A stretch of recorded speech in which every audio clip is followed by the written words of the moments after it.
नमस्कार प्रेक्षकांनो, लग्नानंतर होईलच प्रेम या मालिकेमध्ये आज आपल्याला काव्या, नंदिनी, जीवा, पार्थ यांच्या लग्नाचा बस्ता बांधण्याची गंमत पाहायला मिळणार आहे. एकमेकांना इशारे करून कशा साड्या सिलेक्ट करत आहेत हे आपण पाहणार आहोत. तर चला व्हिडिओला सुरुवात करूया. इकडे बस्ता बांधण्यासाठी घरी साड्या घेऊन दुकानदाराला बोलवलेले आहे. सगळेजण साड्या बघत असतात. तेवढ्यातच तिकडून जीवा आणि नंदिनी देखील त्यांच्या रूममधून येत असतात. जीवा मकाने खात खात एकदम खूप छान स्टाईल मध्ये येत असतो, तर नंदिनी सुद्धा छान साडी नेसून तयार झालेली असते.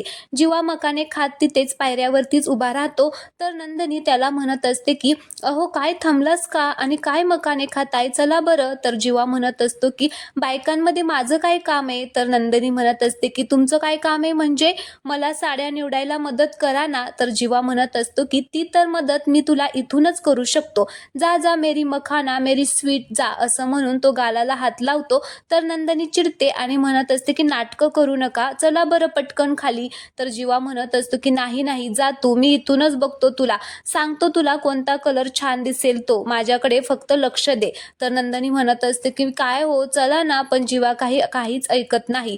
मकाने खात तिथेच उभा राहिलेला असतो. मग नंदिनी जाते आणि मानिनी शेजारी जाऊन ती बसते. सगळेजण इथे साड्या सिलेक्ट करत असतात. रम्याने तर खूपच पुढाकार घेतलेला असतो साड्या सिलेक्ट करण्यासाठी. तर नंदिनी आलेली पाहून तिला म्हणत असते की दादा आमची नवरी आलेली आहे, तिच्यासाठी ना खूप छान छान साड्या दाखवा. तर ते दुकानदार दादा सुद्धा म्हणत असतो की हो हो. तर इकडून आपली काव्य आणि पार्थ सुद्धा येतात. ते दोघेही खूप छान तयार झालेले असतात. काव्याने सुद्धा खूप छान साडी गजरा वगैरे लावलेला असतो आणि दोघेही खूप छान दिसत असतात. तर काव्य सुद्धा पार्थला म्हणत असते की चला ना. तर पार्थ म्हणत असतो की नाही नाही नको. तर काव्य म्हणते चला ना पार्थ. तर पार्थ म्हणत असतो की नाही नाही नको, तुम्ही जावा. तर काव्या म्हणत असते की साड्या सांगा ना मला कशा घ्यायच्या आहेत ते, तर चला ना देशमुख प्लीज. तर पार्थ म्हणत असतो की नाही तुमच्या आवडीची घ्या. काव्या म्हणत असते की प्लीज चला. तर त्या पार्थ म्हणत असतो की नाही तिथे बायका आहेत, मी जातो, असं म्हणून तो किचन मध्ये निघून जातो. काव्या सुद्धा एकटीच जाऊन रम्याच्या शेजारी बसते. तर नंदिनी म्हणत असते की चला दादा सगळ्यांसाठीच ना खूप छान छान अशा साड्या दाखवा. आता नंदिनी साड्या बघत असते, तर रम्या काव्याला साड्या दाखवत असते आणि पुन्हा म्हणते की ही बघा आमची दुसरी नवरी आली, दोन दोन नवऱ्या आहेत, हिला पण मस्त साड्या दाखवा, खूपच खुश आहे असं आता इथे ती वागत आहे. तर नंदिनी म्हणत असते की दादा सगळ्यांसाठीच खूप छान साड्या दाखवा आणि तू पण बघ रम्या तुझ्यासाठी साड्या. नंदिनी रम्याला म्हणते. तर रम्या म्हणत असते की हो हो मी पण बघते ना. तर इकडे नंदिनी एक साडी घेते आणि तिच्या अंगावरती टाकते. तर तिचं लक्ष जीवाकडे जातं. तर जीवा बघत असतो की नंदिनीला ती साडी छान दिसत आहे का. तर तो म्हणत असतो की नाही नाही एवढी काही छान नाहीये. तर नंदिनी म्हणत असते की ठीक आहे. तर इकडे काव्या सुद्धा अंगावरती साडी टाकून बघत असते, पण तिचं लक्ष पार्थकडे नसतं. तर पार्थ हातामध्ये जो त्याच्या चमचा होता तो आता खाली टाकतो, जेणेकरून काव्याला आवाज जावा म्हणून आणि तिचं लक्ष त्याच्याकडे यावं म्हणून. तर काव्या सुद्धा आता त्याच्याकडे बघते आणि मग पार्थिला म्हणत असतो की नाही नाही ही अजिबात छान नाहीये, दुसरी बघा. तर मग पार्थ टोमॅटो घेतो आणि तिला म्हणत असतो की या टोमॅटोच्या रंगाची बघा. तर इकडे आता नंदिनी सुद्धा दुसरी साडी घेते आणि विचारते ही छान आहे का.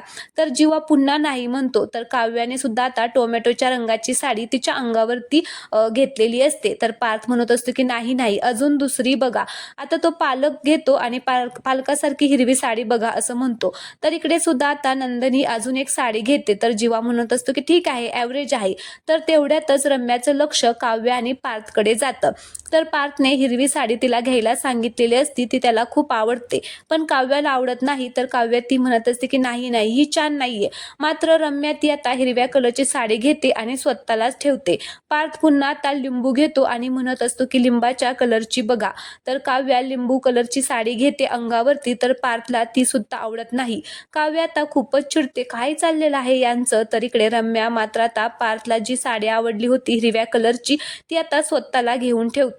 हे जे सगळं चाललेलं असतं काव्या, पार्थ, जीवा, नंदिनी यांचं, त्यांच्याकडे आता मानिनीचं सुद्धा लक्ष जातं. मानिनी त्या चौघांकडे बघत असते आणि मग ती वसू आत्याला सांगते की ताई बघा यांचं काय चाललेलं आहे. तर वसू आत्या सुद्धा बघते आणि तोंडालाच हात लावते. इकडून काव्य आणि पार्थ एकमेकांना बोलत असतात तर तिकडून जीवा आणि नंदिनी एकमेकांना बोलत असतात. सगळ्यांचेच लक्ष त्यांच्याकडे जातं. सगळेच जण आता हसायला लागतात. मग मानिनी म्हणत असते की अरे मेल्यांनो काय चाललंय तुमचं. तर आता मोठ्याने सगळे हसायला लागतात. तर मानिनी म्हणते की इशारी बाजी काय करताय तिकडे. तुम्ही ना विक्रम देशमुख यांचे ना खरंच चेले आहात तुम्ही.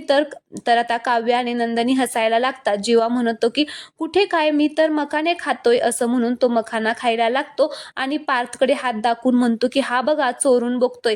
तर मानिनी म्हणत असते की आणि तू. तर आता पार्थ म्हणत असतो की मी तर नूडल्स बनवतोय म्हटल्यावरती काव्या तर आता डोक्यालाच मारून घेते. सगळे पुन्हा हसायला लागतात. तर वसू आत्या म्हणतात अगदी खरं बोलली तू. हे ना विक्रमचे खरंच चेले आहेत दोघेही. अरे या इकडे आता तरी या चला लवकर. मानिनी सुद्धा म्हणते की या. तर मग जीवा म्हणतो की ठीक आहे आलो आणि पार्थला म्हणतो की तुम्ही म्हणताय म्हणून येतोय. आता दोघेही आपापल्या बायकांच्या शेजारी येतात आणि म्हणत असतात की तुम्ही म्हणताय ना म्हणून आम्ही आलो नाहीतर आम्ही येणारच नव्हतो असं म्हणून दोघेही आपापल्या बायकांच्या शेजारी येऊन बसतात. तर आता यांचा बस्ता तर खूप छान होणार आहे बांधून, कारण आता एकमेकांच्या पसंतीने साड्या सिलेक्ट होणार आहेत. तर आजचा हा व्हिडिओ आवडला असेल तर चॅनलला सबस्क्राईब करा आणि व्हिडिओला लाईक करायला अजिबात विसरू नका. भेटूया पुढच्या नवीन व्हिडिओमध्ये. तोपर्यंत काळजी घ्या आणि मस्त राहा. धन्यवाद.